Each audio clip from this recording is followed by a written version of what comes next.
kooti yaadaate gaadhugumu haati siisene jalaleen kiyyasumu abiraan kaadhimini na harkadhu baruma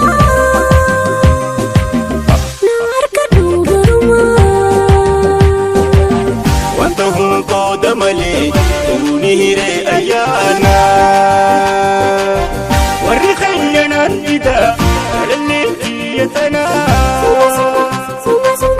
yomumaan keessa baha dhibamni koo kana yomumaan keessa baha dhibamni koo kana